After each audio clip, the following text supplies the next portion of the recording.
Olá, para quem nos assiste, sejam muito bem-vindos, muito bem-vindas. O meu nome é Verônica Albrecht, eu sou psicóloga residente do Programa de Residência Multiprofissional Materno-Infantil e Neonatologia do Hospital de Clínicas de Passo Fundo. Meu nome é Márcia Barcarolo, eu sou assistente social do Programa de Residência Materno-Infantil e Neonatologia do Hospital de Clínicas de Passo Fundo. Nós estamos aqui hoje para conversar um pouquinho com vocês sobre um tema que nós do hospital, a equipe multiprofissional, né, toda a equipe envolvida no cuidado de intensivismo neonatal, estamos promovendo um evento sobre o mês da prematuridade, né, o Novembro Roxo. Então, a gente está aqui hoje representando, né, mediando a área da psicologia e do serviço social. E as nossas duas palestrantes, que a gente logo vai apresentar para vocês, elas também, né, uma psicóloga e uma do serviço social, para falar sobre o tema em relação ao acolhimento e à escuta de pais diante da hospitalização do bebê prematuro. Então, a gente vai passar a palavra nesse primeiro momento para a psicóloga, psicanalista e especialista em estimulação precoce, Vivian Nolasco, e em seguida, então, para a Andréia.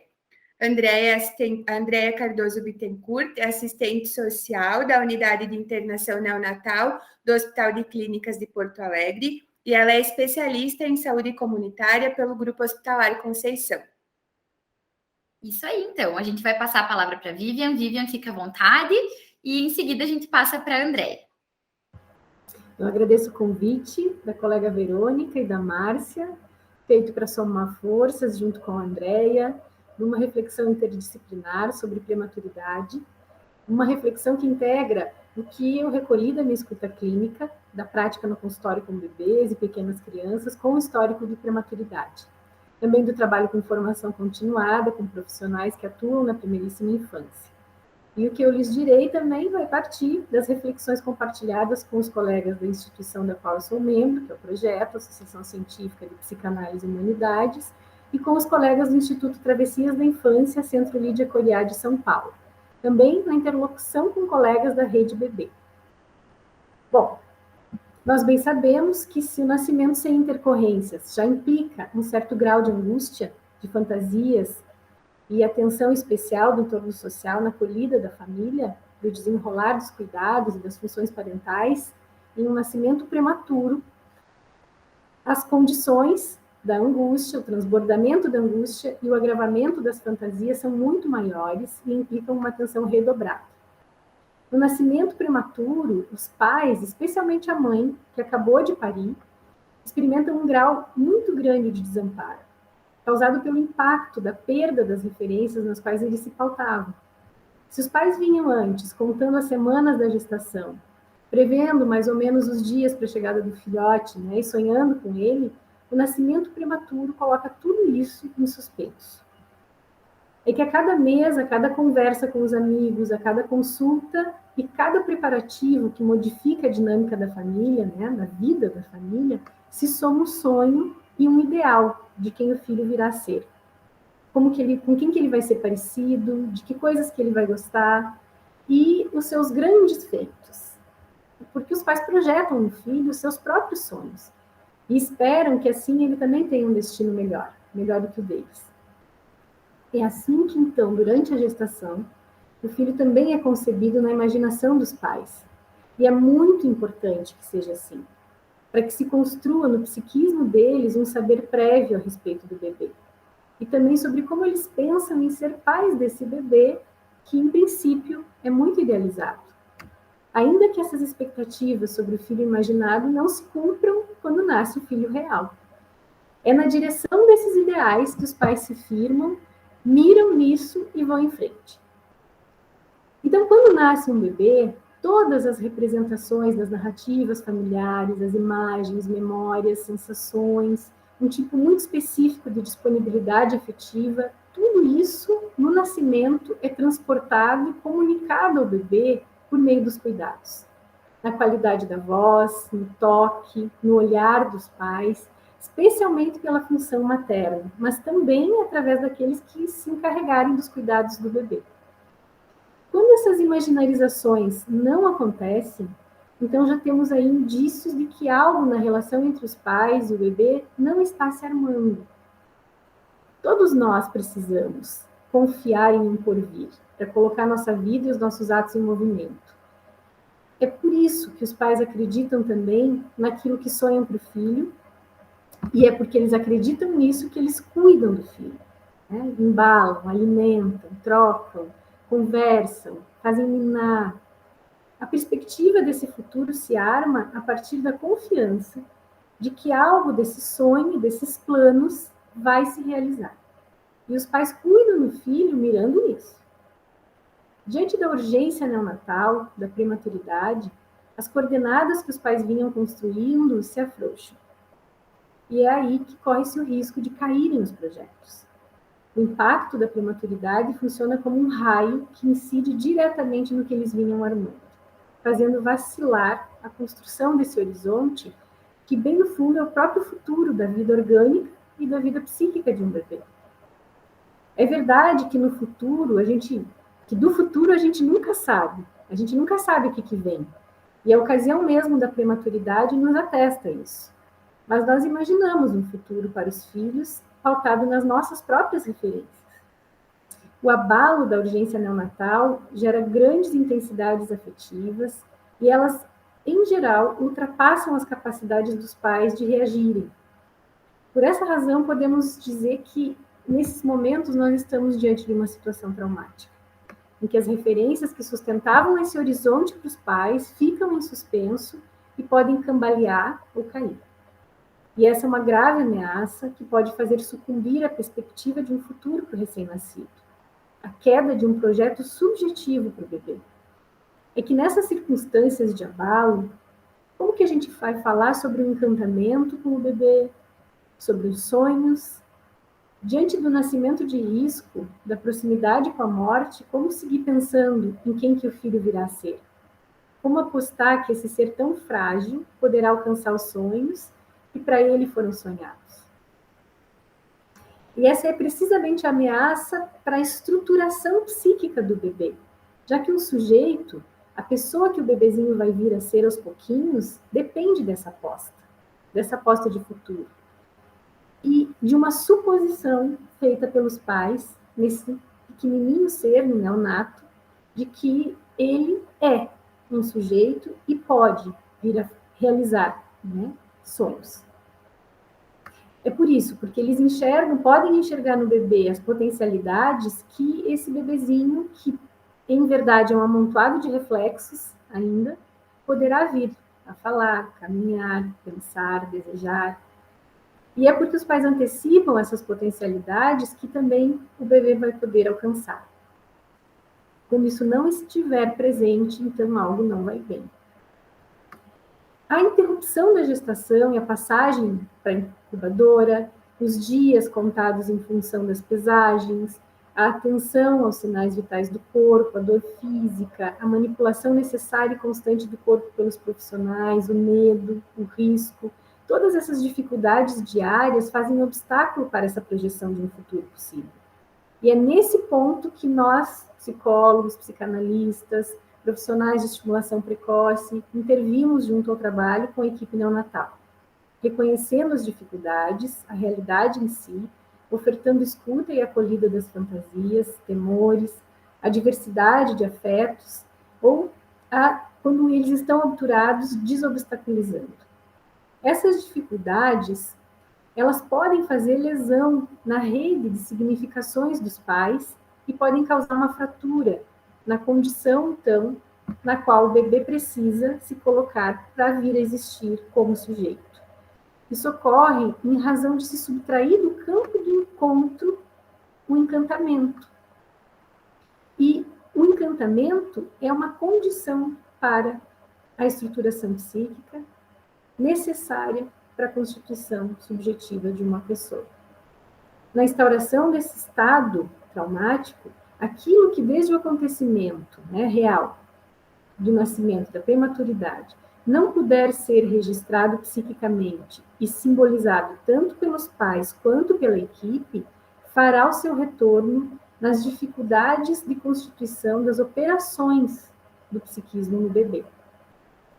É no sentido de salvaguardar a vida que reside a importância do trabalho do profissional psicólogo junto à equipe de atendimento neonatal, ajudando a ir além dos cuidados com o funcionamento orgânico deficitário.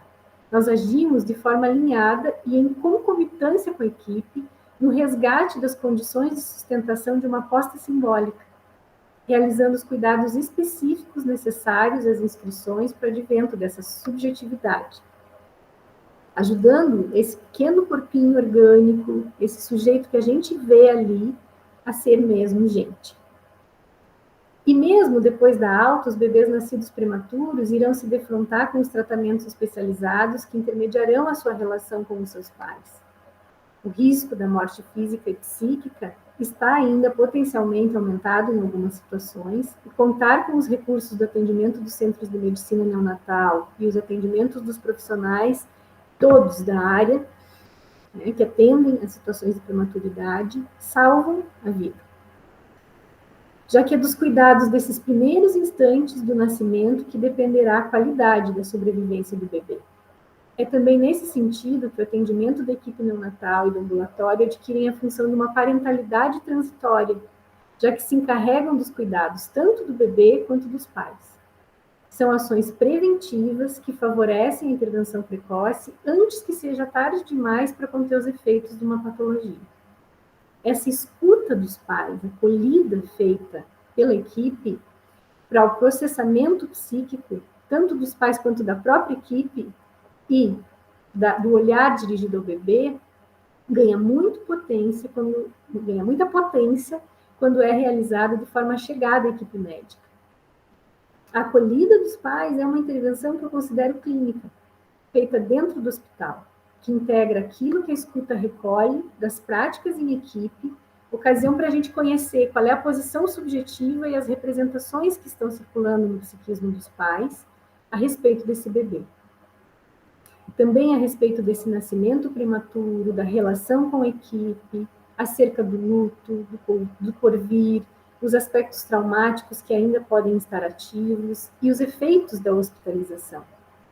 A escuta deve ser proposta, penso assim, sem uma obrigatoriedade, e pretende abordar as conflitivas suscitadas pelo tempo de separação no neonatal, fazendo surgir as angústias inerentes a essa situação de crise, na tentativa de evitar o enquistamento da dor, que pode converter-se em dificuldades no estabelecimento do laço da mãe, do bebê, dos pais e do bebê, obstaculizando, sem dúvida, o desenvolvimento da matriz simbólica, que é vital para a constituição de um sujeito. A maneira de intervir, ainda que seja conformada pela singularidade de cada caso, intenciona identificar e retomar as expressões, as representações e afetos de vitalidade, favorecendo as associações que propiciam as ligações, nesse momento tão vital e de risco. A disponibilidade da escuta é a ocasião para a sustentação narcísica dos pais e funciona para eles como um momento e como um ponto de ancoragem. Essa é a minha reflexão, espero ter contribuído. Muito obrigada. Muito obrigada, Vivian, pelas tuas palavras. Com certeza foi uma reflexão muito rica. E agora a gente passa, então, a palavra para a Andréia. Oi, eu queria primeiro agradecer o convite das meninas para essa atividade. Dizer que eu fico muito grata de falar desse espaço, né, que é o espaço onde eu estou inserida profissionalmente há bastante tempo, já há 11 anos. Então, e do quanto eu percebo que há um progresso, há uma busca para que esse trabalho do assistente social na unidade de internação neonatal, na UTI neonatal, passe a garantir de uma forma mais significativa os direitos tanto dos bebês quanto das suas famílias, assim. Então, eu gostaria de apresentar alguns slides brevemente aqui para compor um pouquinho essa minha fala.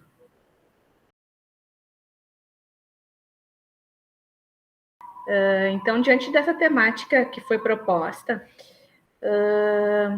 eu vou trazer um pouquinho, então, de reflexões em relação esse processo de trabalho, a esse processo de escuta também, né, de acolhimento desses pais que, assim como seus bebês, também são prematuros, né? Esse espaço de escuta, então, e de intervenção do assistente social é que nós vamos tratar um pouquinho nesse momento. Então, eu trouxe esse questionamento, né, de como que se dá a inserção do assistente social no atendimento às famílias diante da internação desse bebê prematuro. Em geral, não só no caso dos prematuros, né, nós visamos atuar conhecendo a realidade dessa família, identificando determinantes sociais, questões sociais importantes que podem estar influenciando nessa condição de saúde, nessa condição social e nessas estratégias de cuidado em saúde e de proteção à criança e à sua própria família. Então, percebo que às vezes, né, enquanto equipe multiprofissional, a gente acaba se apegando muito em relação ao bebê, em relação aos cuidados e ao investimento, né, que é necessário, que é um pouquinho que foi trazido agora há pouco pela colega, e acaba esquecendo que esse bebê, né, tem uma casa, apesar dele não ter ido para essa casa, não conhecer essa casa, não conhecer daqui a pouco os irmãos, os demais familiares, ele está inserido numa realidade social e que afeta diretamente no seu desenvolvimento, na forma como ele vai ser cuidado, na proteção que ele vai ter no seu desenvolvimento na infância e posteriormente. Então, como é que a gente faz essa aproximação, esse conhecimento da família, né? Acompanhamos o paciente durante o período de internação através de entrevistas com os familiares, entrevistas coletivas com a equipe multidisciplinar, com outros familiares também responsáveis pela rede, que representam suporte para essa família, através também da socialização de informações referentes aos direitos do recém-nascido e das suas famílias. Buscamos também articular a rede para a organização, depois do tempo, né, de internação, que muitas vezes acaba sendo um tempo bem longo, né? Como é que essa criança, como é que esse bebê vai estar retornando para essa família, para esse território, e como que ele vai ter suas necessidades atendidas. Também participamos de rounds, reuniões multiprofissionais, reuniões com familiares, para a organização do planejamento do cuidado, e tanto durante a internação quanto depois na alta. Também, em alguns casos, né, se faz necessário encaminhamento de pareceres via judicial de quanto a quem pode ser o responsável pelo aquele bebê, no caso da impossibilidade dos pais efetuar esse cuidado. Também medidas de proteção em relação à própria mãe, em muitos casos, né, que vivencia uma situação de risco, vivencia uma situação de violência, ou dos irmãos desse recém-nascido, que também acabam muitas vezes estando numa situação de desproteção. E eu sempre, quando eu vou entrevistar uma mãe, assim, eu sempre costumo falar, né, sim, nós estamos aqui cuidando do teu bebê, nesse momento ele precisa de uma internação, precisa ser cuidado, mas tu, enquanto mãe, também precisa ser cuidada, a família precisa ser cuidada, porque é um momento de fragilidade, é um momento de muitos desafios para essa família, né? Então, nosso papel também é cuidar um pouquinho dessa família. Também se realiza, né, uma articulação com a rede intersetorial, contato com serviços de saúde, de assistência social, Ministério Público, Conselho Tutelar, Juizado, Educação, Habitação, com o objetivo de conhecer mais essa família, mas também de garantia de direito. Construção de relatórios e pareceres sociais para encaminhamento para as instâncias legais quando se faz necessário. Ainda, mais especificamente em relação à prematuridade, né? Eu participo do grupo de trabalho do método Canguru no hospital, para aprimoramento do método na unidade, colaboração também com curso de capacitação que é anual para a equipe multiprofissional, não esquecendo, claro, né, da importância também do registro, de que todas essas ações fiquem documentadas e que não fique apenas o serviço social ciente de tudo que foi feito, né? Mas que a equipe também tenha conhecimento, até no processo também educativo da equipe, né? De saber que existem esses outros serviços da rede, que essa família passa por tal e tal situação. Então, nesse sentido, é isso que eu tinha para falar. Tem mais uma questão. Então, que eu gostaria de falar um pouquinho, e eu começo a falar, eu falo rápido. Tomo uma água para falar mais devagar. Então, como é que se dá esse processo de trabalho junto ao método Canguru no Hospital de Clínicas de Porto Alegre?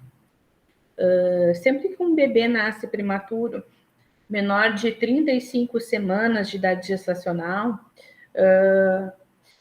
e necessita de uma internação na unidade de neonatologia, a equipe de enfermagem solicita, então, atendimento para uma série de profissionais, incluindo o assistente social, que vai conhecer essa família, vai fazer a avaliação social. Em muitos casos, acaba que não se identificam situações importantes para manter um acompanhamento regular durante a internação. E, por outro lado, em muitos casos também, a gente identifica tanto questões de saúde do bebê que podem necessitar de um cuidado mais especializado, que precisa ser organizado posteriormente, quanto em relação à própria família, né? Então, a partir dessa avaliação social, a gente conhece esse contexto, tenta viabilizar que essa família esteja o maior tempo possível acompanhando a internação, porque a gente até fala um pouco no que cada hospital tem a sua realidade, assim, né? E tem alguns serviços. O que diz o Ministério da Saúde em relação ao método Canguru? Que a mãe deveria estar lá na segunda etapa do método Canguru, devia estar lá, reinternar, ficar junto com o seu bebê o tempo todo, né? Ter um local para ela fazer a sua higiene, para fazer a sua alimentação, enfim. Mas acaba que muitos serviços não têm essa disponibilidade de um local específico para isso, né? E acaba que nós fazemos uma adaptação, né, do que é possível, né? O que se oferece, então, lá na unidade? Tem poltronas, essas vezes depois que eles saem da UTI, tem uma poltrona onde a mãe pode ficar, ou em revezamento com o pai, nesse momento do coronavírus, da pandemia.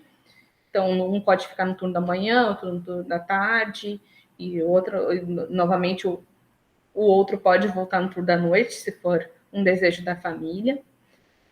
Foi oferecida alimentação para um dos acompanhantes,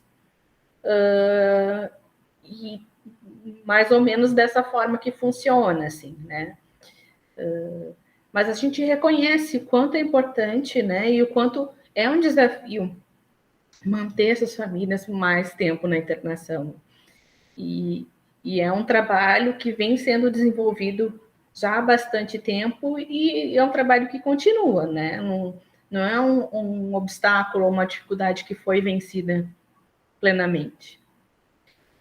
Também discutimos com a equipe de saúde da unidade sobre situações que foram identificadas no nosso atendimento e que necessitam de uma maior intervenção.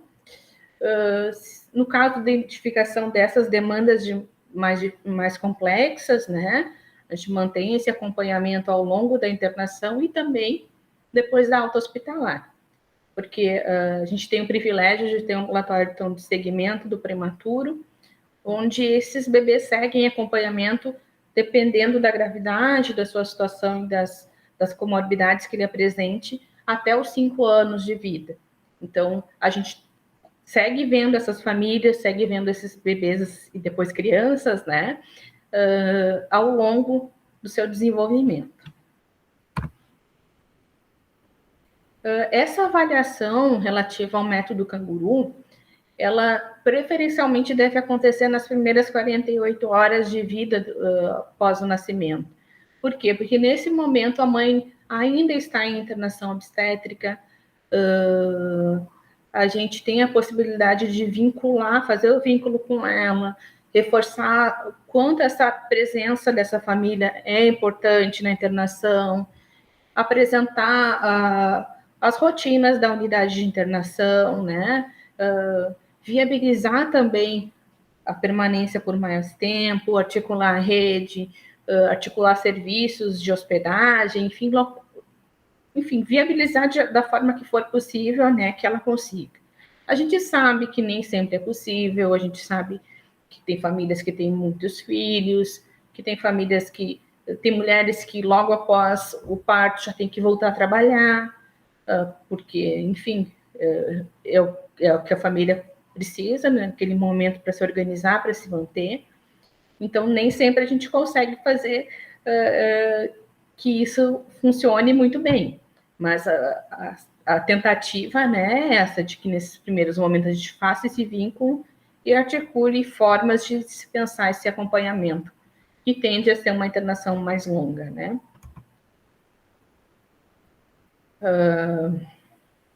E nos casos que se identifica já nessa primeira avaliação que tem necessidade, então se faz essa articulação com os serviços da rede, ou no caso que mesmo após essa articulação as famílias acabam não conseguindo estar lá para cuidar, para criar esse vínculo, pode ser necessário às vezes acionar outros familiares, acionar os serviços de proteção à criança e ao adolescente, para que a família consiga, dentro das suas possibilidades, né, fazer o vínculo, aprender a cuidar. Às vezes é uma criança que vai precisar de um pouco mais de cuidado especializado, manusear sonda, algum curativo, enfim, e manusear respirador. Então, essa família tem que estar ali também para aprender isso, né? E às vezes tem mil coisas que atrapalham, que dificultam esse processo.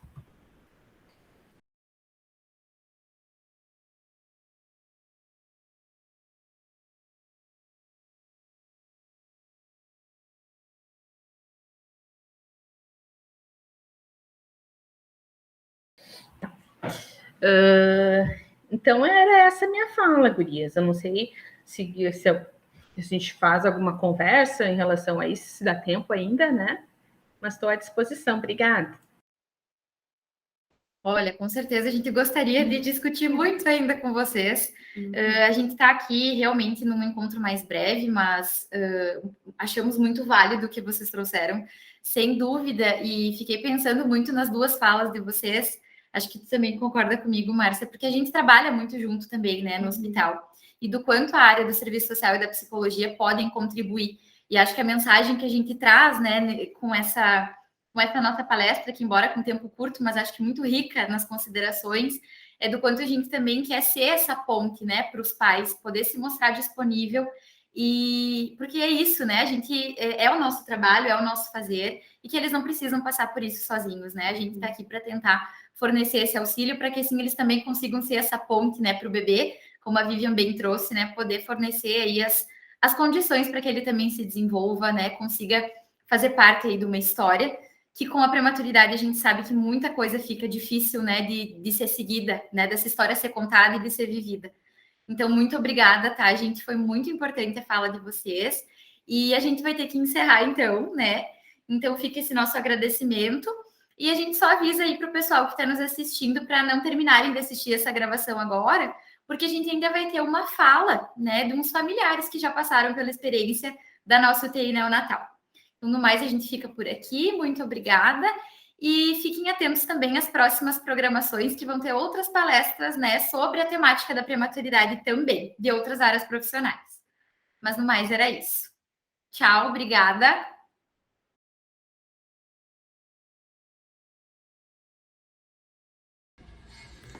Olá, meu nome é Nairana, sou mãe do Luquinhas, um prematurinho de 960 gramas, que precisou fazer uma cirurgia com 4 dias de vida. Graças a Deus a operação foi um sucesso. Vou falar um pouquinho da nossa estada no hospital. Durante todo o período que a gente teve no hospital, a gente era muito bem acolhido. Desde a entrada da portaria, o bom dia, a preocupação, perguntavam como estava. A gente se sentiu muito querido, muito bem recebido por estar e acolhido nesse momento tão difícil que a gente estava passando, que foi um período muito delicado, um período angustiante, que a nossa sensação era como se a gente tivesse uma montanha russa. A gente sempre estava em alerta, estado de alerta. Um pouco estava feliz, daí já temia por alguma notícia não tão boa, mas os dias foram passando e graças a Deus tudo foi superando. Os profissionais sempre maravilhosamente nos atenderam, assim, faziam mais do que a gente sentia, aquele amor, aquele cuidado, não só com o Lucas, mas com a gente também.